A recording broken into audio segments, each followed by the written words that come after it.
بسم اللہ الرحمن الرحیم۔ آپ کی آمد کا بہت شکریہ۔ سب سے پہلے تو میں آپ کے توسط سے پوری قوم کو چیئرمین پی ٹی آئی کے اپیل کے حوالے سے اپڈیٹ کرنا چاہوں گا۔ توشہ خانہ کیس میں آج اپیل کی سماعت ہوئی۔ ڈویژن بینچ نے چیف جسٹس اسلام آباد ہائی کورٹ کی سربراہی میں سماعت کی۔ ہم نے اور خان صاحب کی جو توشہ خانہ میں لیگل ٹیم ہے، جس میں خواجہ عارض صاحب ہیں، اور آج اپیل میں سردار لطیف کوسہ صاحب بھی تشریف لائے تھے، بابر اعوان صاحب بھی تھے، گزارشات کی اور عدالت سے التجا کی کہ خان صاحب کی جو سینٹنس ہیں وہ 426 ضابطۂ فوجداری کے تحت سسپینڈ کی جائے۔ عدالت نے جو ہیں باوجود اپنا یہ کارروائی جو ہے اس میں نوٹس جاری کرنا ضروری سمجھا، اور غالباً جہاں تک مجھے یاد ہے 4 دن کے بعد انہوں نے کہا کہ یہ کیس دوبارہ سنا جائے گا۔ چونکہ پاکستان میں قانون جو ہیں شارٹ سینٹنسز جو 3 سال سے لے کے 5 سال اور دوسری کیٹیگری ہے 5 سے 7 سال تک، جو 3 سے 5 سال ہوتے ہیں وہ آرڈینریلی عموماً پہلی پیشی پہ سسپینڈ ہو جاتے ہیں۔ تاہم اس کیس کا پروفائل دیکھ کے یا عدالت نے خود ضروری سمجھا تو انہوں نے جو ہے 4 دن کے بعد جو ہے کارروائی ٹیک اپ کرنے کا اندیا دیا۔ آج 2-3 ڈیولپمنٹس اور ہوئی۔ ایک تو کل ہم گئے تھے اسلام آباد ہائی کورٹ کے حکم پر، میں اور Umair Niazi advocate chairman P T I سے ملاقات کے لیے۔ چیف جسٹس اسلام آباد ہائی کورٹ عامر فاروق صاحب نے تحریری حکم نامہ جاری کیا جس میں میرا نام تھا، عمیر نیازی صاحب کا نام تھا، میری ریٹ پٹیشن تھی جس میں انہوں نے ڈائریکشن دی کہ ان کی چیئرمین پی ٹی آئی کے ساتھ ملاقات کرائی جائے۔ حکم نامہ تحریری طور پہ مصدقہ نقل ہمیں تاخیر سے ملی، جو جب ہم وہاں پہ پہنچے تو تقریباً 7 اور 7:30 کے بیچ کا ٹائم تھا، جس پر جہاں پہ ناکہ لگا ہے پولیس کا وہاں انہوں نے ہمیں روکا اور کہا کہ جی ہم اطلاع کرتے ہیں۔ کوئی 1 گھنٹے کے بعد جو ہے ڈپٹی سپرنٹینڈنٹ اب جیل سپرنٹینڈنٹ کا یہ پیغام لے کر آئے کہ چونکہ 6 بجے ہم کلوز کر چکے ہیں گنتی، تو لہذا ملاقات نہیں ہو سکتی ہے۔ چونکہ خود ہم اس قانون کے پیشے سے وابستہ ہے اور ہمیں ان کی مجبوریوں کا ادراک تھا، تاہم انہوں نے پھر ہمیں کہا کہ آپ مزید انتظار کر لیں، اگر سپرنٹینڈنٹ صاحب جو ہیں وہ آپ کو اجازت دے۔ انتظار BCR کے باوجود ہمیں اجازت نہیں ملی، یہاں پہ ہماری کمٹمنٹس تھی اسلام آباد میں، تو ہم وہاں سے روانہ ہوئے اور اسلام آباد پہنچتے ہوئے راستے میں ہم نے اس حوالے سے ویڈیو بھی جاری کی۔ آج صبح چیف جسٹس صاحب کو میں نے انفارم کیا کہ گرچہ آپ کا حکم نامہ چونکہ ہمیں تاخیر سے ملا تھا تو جیل حکام نے یہ بہانہ بنا کے ہمیں ملاقات نہیں دی، جس کے بعد جو ہے آج چیف جسٹس صاحب نے چیئرمین پی ٹی آئی کی وہ پٹیشن جس میں انہوں نے A-B کلاس کا مطالبہ کیا ہے اور اڈیالہ جیل منتقلی کی استدعا ہے، اپنے معالج، وکلاء، خاتون خانہ، اپنے بہنوں کے ساتھ جو رسائی یا ملاقات کی جو اجازت ہے اس مقدمے کی سماعت کی، اور ابھی تک تحریری حکم ہمارے سامنے نہیں آیا ہے، لیکن شاید جو ہے عدالت نے قانون کے مطابق ہمیں اجازت دی ہے۔ جس کے بعد میں شہریار افریدی صاحب کے کیس میں پنڈی ہائی کورٹ گیا، Lahore high court Pindi bench, وہاں میں اس عدالت میں بیٹھا تھا کہ اس دوران مجھے واٹس ایپ آئی اور یہ ایک FIR مجھے موصول ہوئی جو کہ اٹک پولیس نے درج کی ہے ڈپٹی سپرنٹینڈنٹ جیل کے ایما پہ کہ جی وہاں جب ہم گئے تو وہاں ہم نے آتا پائیاں کی، کپڑے پاڑے۔ بہرحال یہ ایسے ہی FIR ہے چیئرمین PTI کے خلاف جس طرح یہ ایف آئی آر تھی، کسی سے تلخ گفتگو تک نہیں ہوئی، نہ ہم عمر کی اس حصے میں ہے کہ سپاہیوں سے ہم ہاتھا پائیاں کریں، اور ہمیں ادراک ہے ان چیزوں کا۔ لیکن افسوس اس عمر پہ ہوتا ہے کہ جیل سپرڈنٹ اور ڈی پی او، جس کا نام ڈاکٹر غیاث گل ہے،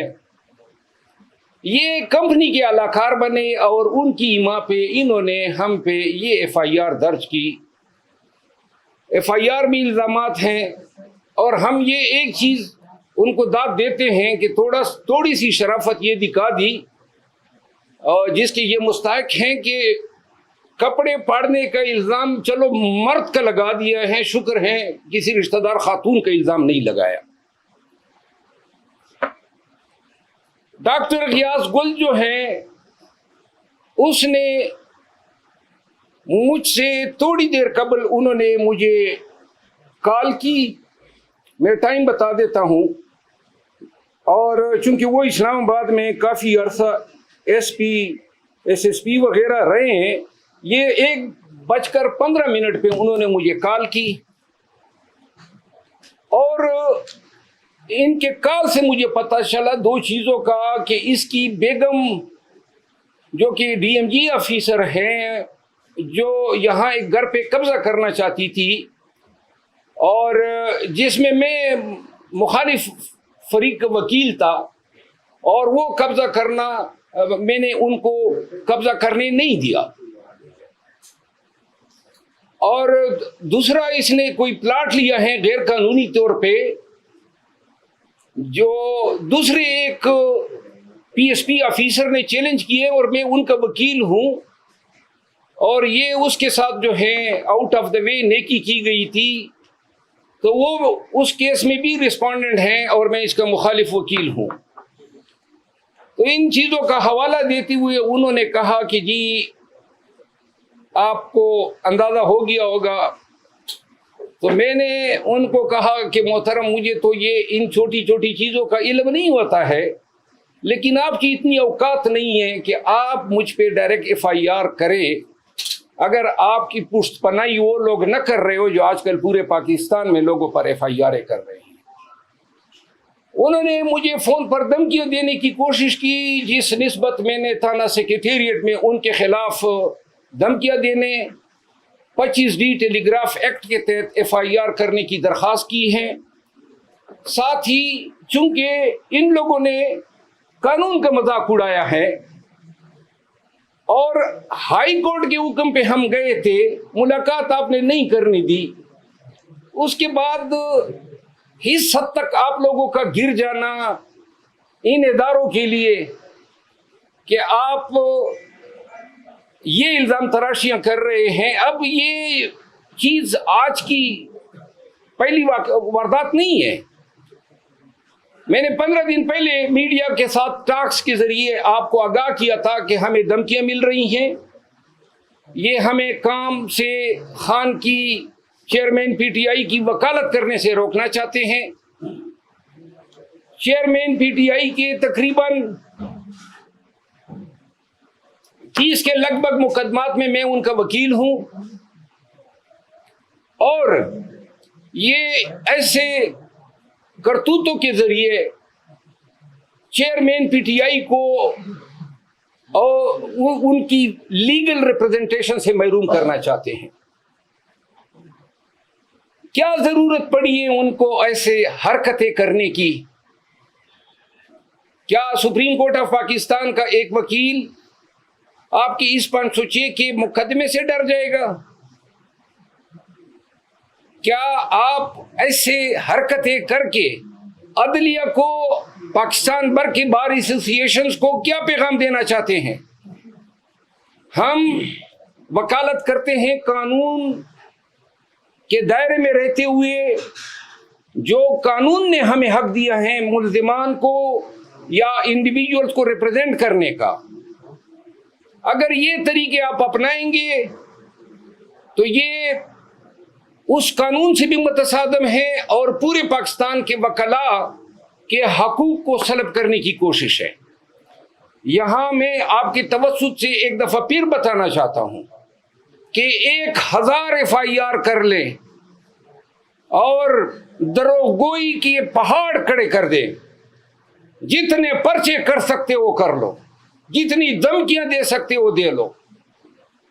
جتنا آپ کر سکتے ہیں کریں۔ اگر پاکستانی قوم اور پاکستان کے وکلاء کو ڈرانے کا خیال ہے آپ کے ذہن میں، تو ہم آپ کے ڈر کو جوتے کے نوک پہ رکھتے ہیں،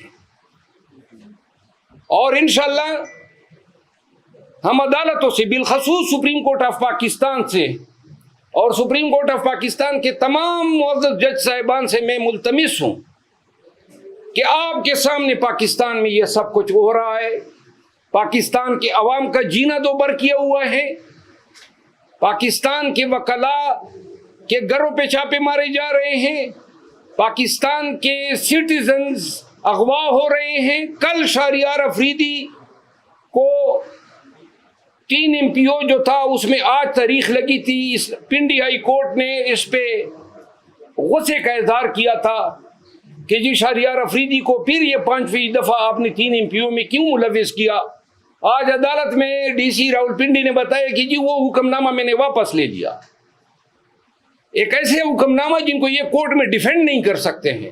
شہریار افریدی کے بھائی کو کل رات 12:50 پہ، رات کے 12:50 پہ انہوں نے DC جیلم نے 3 MPO ختم کیا اور ان کو نامعلوم افراد کے حوالے کر دیا۔ شہریار افریدی کا 3 MPO کل انہوں نے ختم کیا، آج پتہ چلا DC اسلام آباد جس کا پہلے 3 MPO کل عدم ہو چکا ہے، اس نے یہ 7ویں دفعہ 3 MPO شہریار افریدی پہ لگا دی۔ تمام جج صاحبان دیکھیں، کیا پاکستان اس لیے بنا تھا؟ یہ ملک ہے، یہ آپ کا آئین ہے، یہ بنیادی حقوق ہے۔ کیا اس طرح ہوتا ہے مہذب معاشروں میں اپنے شہریوں کے ساتھ؟ اور یہ لامتناہی سلسلہ کب رکے گا؟ عدالتیں ہمیں چھوڑ رہی ہیں، عدالتوں سے استدعا ہے نا کہ چھوڑتے ہوئے ساتھ میں یہ بھی احکام کریں کہ آئندہ کوئی ان کو گرفتار نہ کریں۔ جس طرح آج میں داد دیتا ہوں آنریبل جسٹس انوار الحق بنو صاحب کی، انہوں نے آج حکم نامہ کیا کہ پنجاب بھر میں کہیں پر شہریار افریدی کو اگر گرفتار کریں گے 3 MPO میں تو پہلے ہائی کورٹ سے اجازت لیں گے۔ میں یہاں پہ ستائش کروں گا chief justice Peshawar high court Ibrahim Khan صاحب کی اس فیصلے کے، جب میرے ساتھ رنگیز خان MPA گیا ہوا تھا، اسد کیسر صاحب، اور انہوں نے کورٹ کے پریمیسز سے اغوا کیا، تو انہوں نے کہا کہ میں ملازمت سے استعفیٰ دے دوں گا اگر رنگیز کو پیش نہیں کیا آدھے گھنٹے کے اندر، اور ساتھ میں یہ حکم دیا کہ جب تک آپ کے مقدمہ فیصلے نہیں ہوں گے کوئی آپ کو گرفتار نہیں کرے گا۔ میں نے شہریار افریدی کا قصہ سنایا، گھر گھر یہ کہانی ہے، PTI کے تمام قیادت کے ساتھ ایسا ہو رہا ہے۔ ایک طرف ہمارے خلاف یہ جیلی FIR کی، دوسری طرف انہوں نے نعیم حیدر پنجوتا کو FIA نے 8-8.5 گھنٹے اب سے بھیجا میں رکھا۔ آج خواجہ حارث صاحب جو ہیں وہ جا رہے ہیں، 50 سال ہو گئے ہیں خواجہ حارث صاحب کو وکالت کرتے ہوئے تقریباً، آج وہ جا رہے ہیں کہ جناب ایک ایسی انکوائری میں کہ جس میں الزام یہ تھا کہ معزز جج صاحب جو ہیں انہوں نے اپنے ٹائم لائن پہ 2014 سے عمران خان کے خلاف پوسٹ لگائی ہوئی ہیں، ویڈیوز ہیں، میمکری ہے۔ اب اس کا علاج تو یہی تھا کہ اس کی تحقیق ہوتی، اگر یہ جھوٹ تھے، PTI نے اس کو ملائن کیا، غلط اپنی طرف سے پوسٹیں بنا دی، تو اس کی تفتیش کرتے، فیس بک سے پوچھتے، 90 دن کا ٹائم ہوتا ہے کہ جناب یہ اس نے لگائی دی یا نہیں، کیونکہ اس نے ڈیلیٹ کر کے اپنا پروفائل لاک کر دیا ہے۔ 100% اس کے ٹائم لائن پہ اس کے پوسٹیں۔ چیف جسٹس اسلام آباد ہائی کورٹ نے اپنے حکم نامے میں اس انکوائری کا آرڈر کیا ہے، اور اس حکم نامے کی آڑ لے کے FIA چیئرمین PTI کے وکلاء کو ہراساں کر رہی ہے۔ آج چیف جسٹس اسلام آباد ہائی کورٹ کو میں نے بتایا کہ آپ کے حکم کی آڑ لیا جا رہا ہے، اس پورے عمل کی میں شدید مذمت کرتا ہوں۔ یعنی کہ ایک شخص گناہ بھی کرے، غلط کام کرے، اور آپ صرف یہ حق نہیں رکھتے ہیں کہ جناب آپ نے اپنے ٹائم لائن پہ اس شخص کی تصاویر ممکری اور ویڈیو لگائی ہے جس کے مقدمے میں آپ بطور منصف بیٹھے ہوئے ہیں. یہ کہاں کا قانون ہے کہ الزام دہندہ کو آپ کہتے ہیں کہ جی آپ نے الزام کیوں لگایا؟ الزام لگایا تھا، الزام درست تھا، ایک دفعہ پھر لگا رہے ہیں، ایک دفعہ پھر کیمرے کے سامنے پورے ملک کو بتا رہے ہیں کہ وہ انہوں نے لگائی تھی، اسی کا ٹائم لائن تھا، اور ثابت کر دیں کہ ہمارا یہ الزام غلط ہے، ہم ہر سزا بھگتنے کو تیار ہیں. لیکن آپ تحقیق کی بھی اجازت نہیں دے رہے ہیں، سچ تک پہنچنے کی پرمیشن نہیں ہے. فیس بک سے پوچھ نہیں رہے ہیں، ان سے کیوں نہیں پوچھتے ہیں کہ آپ بتائیں نا، آپ نے اپنا اکاؤنٹ سے یہ آپ نے ڈیلیٹ کیے، آپ نے اکاؤنٹ لاک کر دیا، آپ نے ابھی تک ان کا بیان ہی نہیں لیا ہے، اور جو کہہ رہے ہیں کہ حضرت یہ کر رہے ہیں آپ ان کے پیچھے پڑ گئے. اس فستائیت کی اجازت نہیں دی جا سکتی ہے. اخیر میں چیئرمین پی ٹی آئی کے جو کیسز ہیں اس حوالے سے انشاءاللہ 1-2 دن کے اندر ہم مکمل ایک اسٹریٹجی بنا رہے ہیں. جو ہی ہماری ملاقات ہوتی ہے، آج میں نے یہ جو جیلی کیس تھا جو بنایا ہے یہ غیاث گل نے لوگوں کی ایما پہ، اس میں نے پری اریسٹ بیل کرا لیے اسلام آباد ہائی کورٹ سے. ہم چاہتے ہیں کہ یہ مقدمہ ہم پہ ثابت کریں، لیکن اگر ثابت نہیں کر سکے تو جس نے ایف آئی آر دی ہے اور جس کی مرضی سے ہوئی ہے وہ پھر ملیشیس پراسیکیوشن کے کیسز کے لیے بھی تیار ہو جائیں. میں آپ سب کا بہت مشکور ہوں کہ آپ اس گرمی میں میرے دفتر تشریف لائیں. تھینک یو سو مچ. اگر کوئی سوال ہو تو میں حاضر ہوں. مروا صاحب، آج ڈبل بینچ میں بھی کارروائی کی بشر خانہ کیس کے حوالے سے، اس حوالے سے ذرا تھوڑا بتائیے گا کہ وہ کیوں اتنا ڈیلے کر دیا گیا؟ دیکھیں، پی ٹی آئی کے ساتھ اور چیئرمین پی ٹی آئی کے ساتھ انصاف نہیں ہو رہا ہے، اور انصاف پورے ملک میں نہیں ہو رہا ہے. انصاف کے تمام ادارے جو ہیں، جب انصاف کی ضرورت پاکستانیوں کو پڑی تو جناب علی ایک دوسرے کی طرف دیکھ رہے ہیں، تماشا کر رہے ہیں. کوئی اس کے آگے بند باندھنے والا نہیں ہے. اور اب پورے پاکستان کے وکلا کو میں پیغام دینا چاہتا ہوں کہ یا تو ہم نے تاریخ کے اس سمت پہ کڑا ہونا ہے جہاں پہ وکلا ہمیشہ سے ظلم اور جبر کے خلاف سیسا پلائی ہوئی دیوار بنی ہے، یا پھر ہم نے یہ آنے والے اخلاف کو بتانا ہے کہ آپ کے اسلاف وہ تھے جو ڈر کے مارے کونے خطروں میں چھپ گئے. جی اچھا سر، آپ کے اوپر بھی ابھی پریشر بلڈ اپ ہو رہا ہے، جیسے آپ مقدمہ ہوا، تو آپ اس راستے سے ہٹیں گے خان صاحب کا جو ساتھ دے رہے ہیں، کیونکہ آپ کے اوپر زیادہ نظریں ہیں اس وقت پی ٹی آئی کارکنان کی اور ان کے. جناب، میں شاید ان سب کا پرنسپل ٹارگیٹ ہوں، اور میں نے آج ٹویٹ میں بھی کہا ہے کہ جب تک سانس میں جان میں زندگی ہے، سانس ہے، تو خان کے ساتھ ہیں، خان کے کیسز لڑیں گے. بے شک یہ سانس اگر یہ لوگ چھین سکتے ہیں چھین لیں تو پھر شاید ہمارا بس نہ چلے. Thank you so much.